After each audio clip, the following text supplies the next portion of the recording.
learning resources o kagamitan sa pagkatuto ay mga text, media o iba pang digital assets na ginagamit sa pagtuturo, pagkakatuto at pagtataya. Ginagamit itong reinforcement sa pagtuturo upang matuto din ang mga bata. Mahalagang bahagi ito ng profesional na paglago ng mga guro.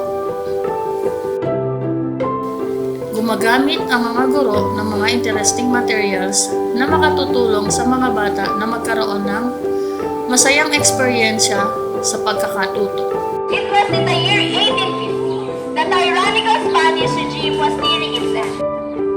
Ang epektibong learning resources ay nakatutulong sa mga estudyante na makakuha ng higit na kaalaman na magagamit nila in their daily lives. Ang mga video lessons at learning portals ay mas kapaki-pakinabang kapag nag-ship sa modular classes ang mga bata dulot ng natural calamities tulad ng bagyo at mainit na panahon.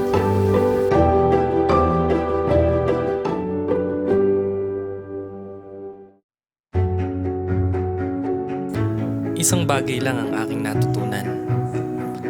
Ang bawat proyekto ay parang isang maikling kwento.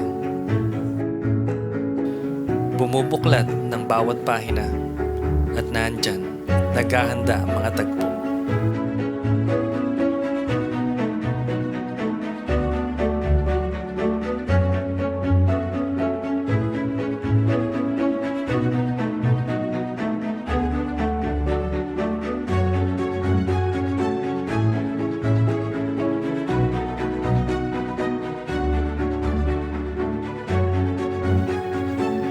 At naandyan ang problema ng panahon at limitasyon, ang aming kalaban.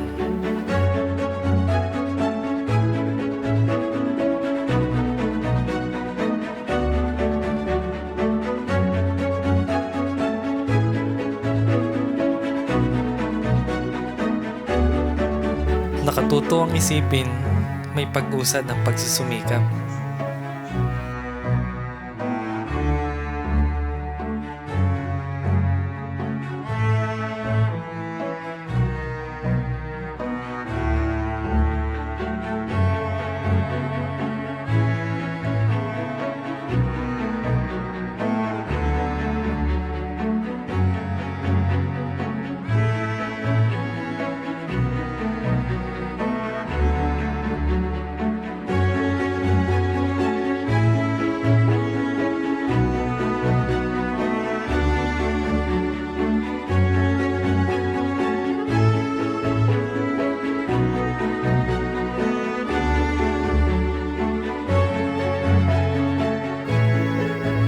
Kaya hanga ako sa mga guro na lumalampas sa tawag ng tungkulin.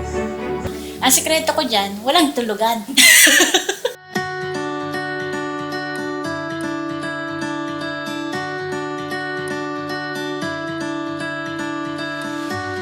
So, nag-start ako mag-create ng mga video lesson nun sa Araling Panlipunan nung panahon ng pandemic. Kasi parang nahihirapan ako magturo kasi nag-shift kami from face-to-face sa distance learning. So, may mga bata na nag-a-attend ng online class. Pero naging problema kasi is kahit may cellphone sila, may mobile phone, hindi sila makapasok doon sa Google Classroom. Kasi sabihin nila, hindi sila makapasok sa link or hindi kaya ng phone nila, nagla-log out. So, one time, habang nag-YouTube ako, nakita ko na may mga teachers na gumagawa ng mga video lesson at nagtuturo sila kung paano mag-upload ng mga video sa YouTube. So, tinry ko mag-upload. Ang paghahanda talaga ng video lesson, napakahirap kasi syempre kakain siya ng oras talaga. Pero, yung time na yun, since pandemic, hindi naman kami araw-araw nagre-record sa school. Ginamit ko yung time ko para makabuo ng mga lesson. Pag nag-e-edit ka ng video, nag-voice over ka, inaabangan ko yung tahimik yung paligid, lalo na may maliit akong anak nung time na yun. Siguro yung panganay ko 4 years old yung time na yun.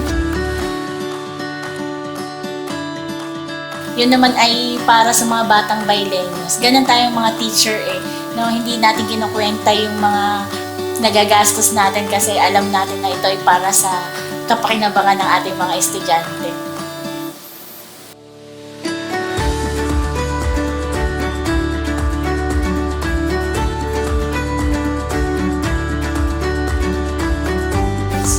sa mga teachers, huwag kayong matakot gumawa ng video lesson.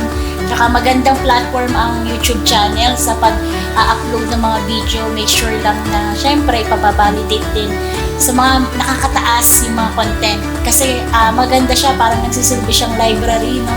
So yung mga estudyante natin, kung hindi sila nakaka-attend ng klase or meron tayong mga estudyante na working students like that, yung mga video lesson magsisilbi siyang digital platform nyo para hindi maiwan yung mga estudyante natin sa mga lesson natin.